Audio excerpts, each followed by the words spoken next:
नमस्कार दोस्तों, जो भी इस वीडियो को देख रहे हैं सबको नमस्कार है। तो पिछले वीडियो में हम लोग पढ़े थे टेंस के बारे में, फ्यूचर किसके बारे में पढ़े थे? फ्यूचर इंडेफिनिट के बारे में पढ़े थे। और कल डाला था मैं वन वर्ड सब्स्टिट्यूशन, अनेक शब्दों के लिए शब्द डाला था, है ना, कुछ चेंज करने के लिए कुछ डाला था। तो आज अगला टेंस पढ़ते हैं। इसके पीछे वाले 10 करीब 9 टेंस हम लोग पढ़ चुके हैं, नहीं 9 पढ़ चुके ना, ये 10वां है फ्यूचर कंटिन्यूअस टेंस। तो फ्यूचर कंटिन्यूअस टेंस को फ्यूचर इम्परफेक्ट टेंस या फ्यूचर प्रोग्रेसिव टेंस भी कहते हैं।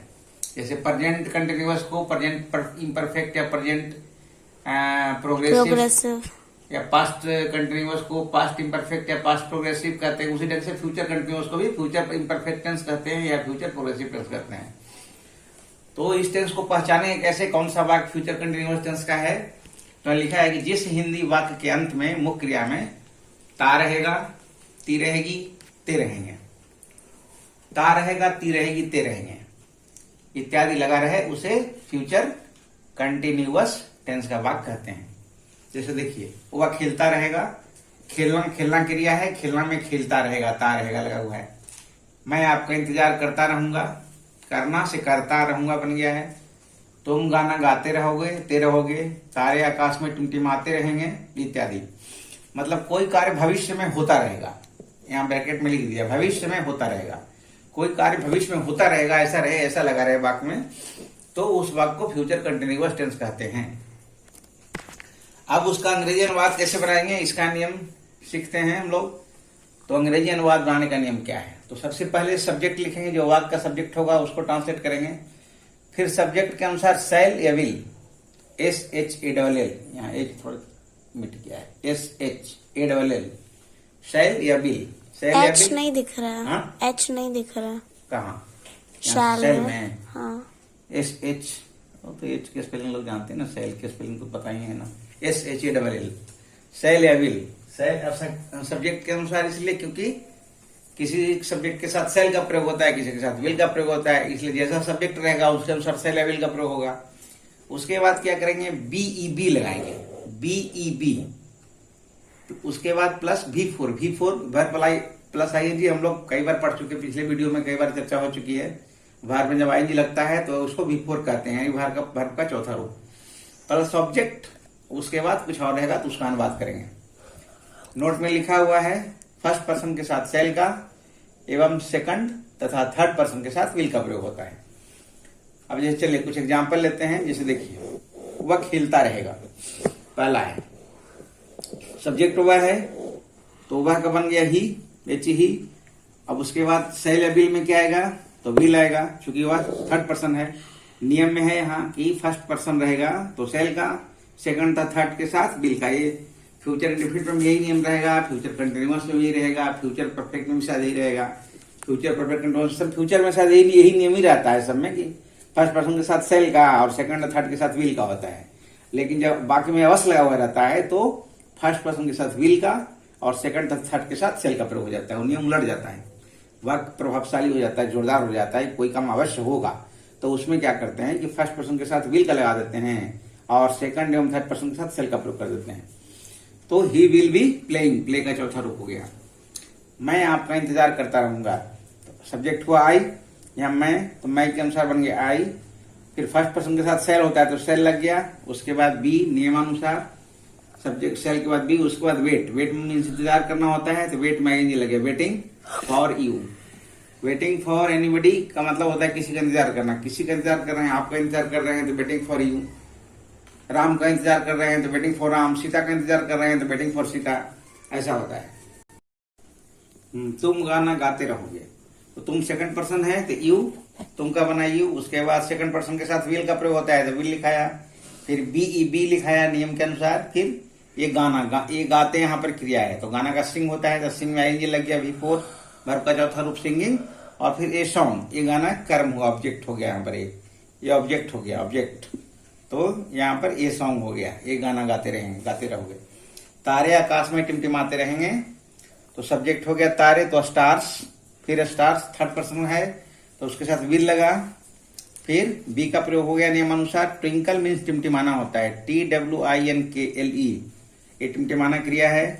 तो ट्विंकल में आईएनजी लग गया, ट्विंकलिंग। तो जिस क्रिया के अंत में ई होता है उसमें आईएनजी लगाते हैं, तो पता नहीं नियम? हाँ हाँ क्या भाई, पता है? कि जिस भी मतलब स्पेलिंग के लास्ट में ई होता है और उसमें आईएनजी लगाना होता है तो वो ई हट जाता है और वहाँ पे आईएनजी लग जाता है। जिस क्रिया के अंत में ई होता ही नहीं है उस स्पेलिंग हाँ, में। जिसके अंत में ई हो, जैसे ट्विंकल, तो ट्विंकल का स्पेलिंग क्या होता है? TWINKLE होता है। तो ट्विंकलिंग लिखा तो ई हट गया, आईएनजी लग गया, है ना? हाँ, जैसे राइट। हाँ, जैसे WRIT राइट, हाँ राइट में राइटिंग लिखते हैं तो ई हट जाता है, WRIT ING हो जाता है। ठीक है, ये तो पहले नहीं हम लोग पढ़ चुके हैं, है ना? इन द स्काई, आकाश में का इन द स्काई। चलिए, अब वे मैदान में खेलते रहेंगे। यहाँ पर वे सब्जेक्ट हुआ तो दे लिखाया, फिर दे थर्ड पर्सन है तो उसके अनुसार वी लाया, फिर BE नियम के अनुसार, फिर खेलना का प्ले, तो प्ले में आई नहीं लग गया प्लेइंग, फिर मैदान में का इन द फील्ड। समझ में आ रहा है कि नहीं? आ रहे आ कोई रहे। दिक्कत? हाँ कोई दिक्कत नहीं है? नहीं। मैं यहाँ बैठा रहूंगा। जिस देखो आई सब्जेक्ट है तो आई, फिर आई के साथ फर्स्ट पर्सन के साथ सेल होता है तो सेल लग गया, फिर BEB, उसके बाद सिटिंग, सिट का मतलब बैठना होता है, SIT सिट क्रिया है बैठना, तो उसमें डबल टी लग, सिटिंग में डबल टी हो जाता है। जैसे रनिंग में डबल एन होता है ना, RUNNING, उसी ढंग से सिटिंग में SITTING ऐसा हो जाता है। और यहाँ का हेयर, HERE हेयर। मैं यहाँ बैठा रहूंगा, मैं एक किताब पढ़ता रहूंगा। सब्जेक्ट आई है तो आई हो गया, फिर फर्स्ट पर्सन के साथ सेल होता है तो सेल हो गया, उसके बाद BEB नियम के अनुसार, उसके बाद रीड मीन्स पढ़ना, तो रीड में ING लगे रीडिंग, और फिर ऑब्जेक्ट हो गया ए बुक, तो ए बुक लिखा गया, I shall be reading a book, मैं किताब पढ़ता रहूंगा। कोई दिक्कत? मैं अंग्रेजी पढ़ाता रहूंगा, तो सब्जेक्ट आई, फिर फर्स्ट पर्सन के साथ सेल तो सेल, फिर बी, फिर टीच मीन्स पढ़ाना, उसमें ING लगे टीचिंग, इंग्लिश ENGLISH, मैं अंग्रेजी पढ़ाता रहूंगा, I shall be teaching English. Sita चावल खाती रहेगी, सीता थर्ड पर्सन हो गया तो उसके साथ विल लगेगा, तो Sita will be eating rice, rice means चावल, Sita will be eating rice. चलो कुछ और बाकी देखते हैं आगे। चलो देखो, अब यहाँ सेंटेंस है, गीता इस काम को करती रहेगी। अब यहाँ बनाओ तुम, क्या क्या बनेगा? मैं नियम बता चुका हूँ ना अभी। हाँ। सब्जेक्ट प्लस सेल या will plus be plus B4 plus object plus others.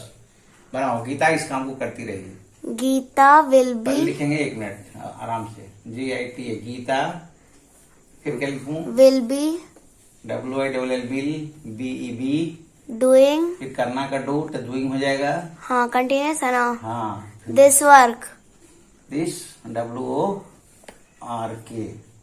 ठीक है, Geeta will be doing this work. ठीक है। हाँ। तुम नहीं पढ़ते रहोगे। चलो इसका बनाओ, तुम नहीं, इसमें नहीं लगा हुआ है, थोड़ा सा चेंजिंग है, किसी भी वाक्य में नहीं लगा हुआ। जब अपने 10 वाक्य बनाए हैं, इसमें किसमें भी नहीं लगा हुआ था। नहीं लगा हुआ फ्यूचर कंटिन्यूअस टेंस का वाक्य इसमें नहीं लगा हुआ है, तो नहीं लगा रहेगा तो थोड़ा सा चेंजिंग रहेगा। उसका इधर एक नोट है आई गेस। हाँ, इसमें सब्जेक्ट के बाद बी का, नॉट का प्रयोग जब होगा सब्जेक्ट के बाद होगा और बी के पहले होगा, ये ध्यान रखना है। BEB के पहले नॉट का प्रयोग होता है और सब्जेक्ट के बाद होता है। अगर वाक्य के पहले क्या लगा रहेगा तो सब में नियम आ ही जाएगा, लेकिन अगर वाक्य के पहले क्या नहीं लग रहा है तो वही सब्जेक्ट के बाद ही होगा। सब्जेक्ट के बाद तुरंत बाद हो या नहीं हो, लेकिन सब्जेक्ट के बाद ही होगा नोट का प्रयोग, और BEB के पहले होगा, ध्यान रखना है। जैसे देखो, चलो फॉर एग्जाम्पल लेते हैं, जैसे तुम नहीं पढ़ते रहोगे। चलो बनाओ इसको। यू विल, यू विल, अब यहाँ देखो, यहाँ नोट लगा देंगे, ऐसा नहीं कर देंगे कि यू विल बी। जैसे देखो, you will not be reading, RADING, इसको ऐसा नहीं कर देंगे, you will be not reading. वैसे गलत हो जाएगा। देखो, अगर ऐसा कर देंगे तो सेंटेंस गलत हो जाएगा। हाँ, ये ध्यान रखना है। You will be not reading अगर लगातार लिख देंगे तो सेंटेंस गलत हो जाएगा, ये ध्यान रखना है, ठीक ना। You will not be reading, ठीक है, इसको मिटा दूं। हाँ, ये ध्यान रखना है। यू विल बी लगातार लग देंगे, you will be not reading ऐसे लिख देंगे तो सेंटेंस गलत हो जाएगा। You will not be reading ऐसा लिखना है। उस समय मैं काम नहीं करता रहूंगा। उस समय मतलब that time, eight that time, हाँ, एट दैट टाइम, उस समय कहोगे एट दैट टाइम। अब मैं काम नहीं करता रहूंगा। I shall not work, be लगेगा ना, बी वर्किंग, है ना। हाँ, हाँ, I shall not be working. Working. सही है। At that time I shall not be working, मैं काम नहीं करता रहूंगा। ठीक है। ये बी का प्रयोग कहाँ हुआ है? देखो, आई के बाद हुआ, सब्जेक्ट के बाद हुआ, और ये किसके पहले हुआ? नॉट के एक बी सेकंड। के पहले हुआ। बी के पहले हुआ ना, इस बी के पहले हुआ हाँ और आई के बाद हुआ। हाँ, ठीक है। At that time I shall not be working. लड़के वर्ग में हल्ला नहीं करते रहेंगे। हल्ला करने की अंग्रेजी क्या होती है? Make a noise. Make a noise. ठीक है, पहले बता चुके हैं हम लोग, नहीं? चलो, नहीं बताया। नहीं बताए हैं। हाँ। अच्छा, यहाँ लिख देते हैं, हल्ला करना है। हल्ला करना मतलब शोरगुल करना। हल्ला करना की अंग्रेजी होती है MAKE, make a noise, NOISE। दिख रहा है स्पेलिंग ठीक से? हाँ। NOISE 2 बार आई हो गया। NOISE, मेक अ नॉइज मतलब हल्ला करना, है ना? तो लड़के वर्ग में हल्ला नहीं करते रहेंगे। तो द बॉयज, यहाँ पर कुछ खास लड़कों के बारे में कहा जा रहा है जो कि वर्ग में इसलिए है। द हुआ। द बॉयज को, हाँ, ऐसे बहुवचन के जातिवाचक संज्ञा अगर बहुवचन हो तो उसके पहले द का प्रयोग नहीं होता है, लेकिन जब कुछ निश्चित का बोध हो जाता है तो बहुवचन का प्रयोग हो जाता है। ठीक है। तो द बॉयज, बॉयज के बाद क्या हो जाएगा? Will not be making. देखो, मेक क्रिया है यहाँ पर। मेक अ नॉइज मतलब हल्ला करना, तो मेक क्रिया है तो उसमें ये लग गया make a noise, making a noise, NOISE। Make के अंत में भी ई है, मेक के अंत में ई है तो उसमें नहीं लगा तो ये हट गया। They the boys will not be making a noise in the class. In the class, नींद आ रही है क्या? नहीं इन नहीं द क्लास, CLASS। ठीक है। हाँ। अब चलो, अब क्या करते हैं? अब आगे थोड़ा नियम सीखते हैं। फ्यूचर कंटिन्यूअस टेंस में वाक्य पहले क्या लगा रहने पर, पहले जब क्या हो जाएगा, वाक्य पहले क्या हो जाएगा, तो उसको कैसे बनाएंगे? तो जैसे किसी भी सेंटेंस के पहले जब क्या हो लगता है तो उस वाक्य में जो सहायक क्रिया होती है उसका पहले लिखते हैं, उसको पहले लिखते हैं, फिर सब्जेक्ट लिखते हैं। किसी भी वाक्य, कोई वाक्य ऐसा हो तो इसमें क्या है, सहायक क्रिया के रूप में शैल विल का प्रयोग है, तो यहाँ भी शैल या विल पहले आ जाएगा सब्जेक्ट के अनुसार। उसके बाद सब्जेक्ट लिखेंगे, उसके बाद बी लिखेंगे, उसके बाद भार्ब का चौथा रूप लिखेंगे, फिर ऑब्जेक्ट लिखेंगे, फिर अदर्स लिखेंगे। ठीक है। अगर नॉट रहेगा तो नॉट का प्रयोग क्या होगा? सब्जेक्ट के बाद होगा और बी के पहले होगा। ठीक है। जैसे क्या आप खेलते रहेंगे, देखो तो क्या हो जाएगा, यहाँ पर आप सब्जेक्ट है तो आपके अनुसार हो जाएगा विल हो जाएगा। विल यू, बी लग जाएगा। खेलने की अंग्रेजी क्या होती है? प्ले। तो प्लेइंग हो जाएगा before. Will you be playing, क्या आप खेलते रहेंगे? समझ में आ रहा है कि नहीं? आ रहा है। आ रहा है ना? क्लियरली समझ में आ रहा है? चलो, वह क्या वह नहीं तैरता रहेगा? मैं स्टार्ट करता हूँ, आगे बोलते जाओ। क्या हुआ? नहीं। Will he not be swimming. Swimming का स्पेलिंग SWIMMING। MING। हाँ, will he not be swimming, SWIMMING। क्या वह नहीं तैरता रहेगा? देखो, ये क्या बोलते हैं, नॉट का प्रयोग कहाँ हुआ? सब्जेक्ट के बाद हुआ और बी के पहले हुआ ना? सब्जेक्ट के बाद और बी के पहले। ऐसा नहीं कर सकेंगे कि will he be not swimming. ध्यान रखना है। समझ में आ रहा है ना? हाँ, ये ध्यान रखना है। क्या हुआ है? काम खाता रहेगा। सब्जेक्ट हुआ है तो वह के अनुसार विल हो जाएगा। विल ही बी ईट। इतना एग्जाम्पल मैं इसलिए दे देता हूँ ताकि अच्छी तरह समझ में आ जाए। इसलिए एक ही टेंस का बहुत सारा एग्जाम्पल्स इसलिए देता हूँ ताकि पूरी तरह क्लियर हो जाए, कोई दिक्कत उसको समझ में आ जाए अच्छी तरह से। क्या वह काम खाता रहेगा? Will he be eating a mango, MANGO, question mark. Question है तो क्वेश्चन मार्क पड़ेगा। क्या तुम उस समय सोते रहोगे? सब्जेक्ट तुम है। विल यू, क्या होगा? Will you B sleeping. 17 ठीक से लिख दीजिए। स्लीपिंग क्या? 16 के नीचे 17 है ना, वो ठीक से लिख दीजिए। यहाँ 17। विल यू बी स्लीपिंग उस समय? Eight that time. Good, eight that time, TIME। Question mark, question mark जरूर लगाना है, ध्यान रखना है। क्वेश्चन, क्या चांद आकाश में चमकता रहेगा? बनाओ, इसका कोशिश करो, क्या हो जाएगा? Will the moon will the moon, उसके बाद बी BEB, ठीक है। शाइनिंग, देखो साइन के भी अंत में ई है, एस से चाहिए नहीं साइन होता है, एस से चाहिए नहीं साइन, उसमें आई नहीं लगाया तो ई हट जाता है, एस से चाहिए नहीं, SHINING हो जाएगा शाइनिंग, एस स्पेलिंग सही है ना, हाँ, सही है। SHINING shining. और आकाश में क्या हो जाएगा, in the sky. In the sky. Question mark, क्या हम लोग पत्र नहीं लिखते रहेंगे, यहाँ हम लोग है सब्जेक्ट है ना, तो यहाँ पर क्या हो जाएगा, यहाँ पे होगा शैल, क्योंकि ये हम लोग है ना, तो फर्स्ट पर्सन हो गया। फर्स्ट पर्सन के साथ शैल लगेगा, ठीक है। तो शैल फिर वी, क्या हम लोग पत्र नहीं लिखते रहेंगे, ठीक है। इसका तुम बनाओ, क्या हम लोग पत्र नहीं लिखते रहेंगे, बोलो। शैल वी, पहले शैल हो जाएगा, सोच के बोलना एकदम, शैल, क्योंकि फर्स्ट पर्सन सब्जेक्ट वी है, हम लोग है, ठीक है। तो शैल वी, उसके बाद बी, नहीं नॉट, हाँ अभी Not, बताया ना not, कि हाँ, नॉट का हाँ, प्रयोग जो sorry, होगा वो sorry, बी के sorry. पहले होगा, बी के पहले नॉट होगा।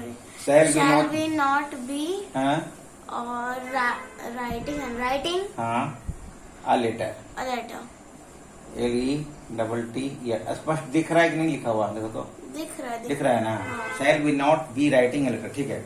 क्या हम लोग, अच्छा बनाना है तुम्ही को, ध्यान से बनाओ। Okay okay. क्या हम लोग किताब नहीं खरीदते रहेंगे, shall we, SHALL shall we, not be ठीक है। बाइंग या फिर परचेजिंग, हाँ ठीक है, परचेजिंग देते हैं आज, PURCHASING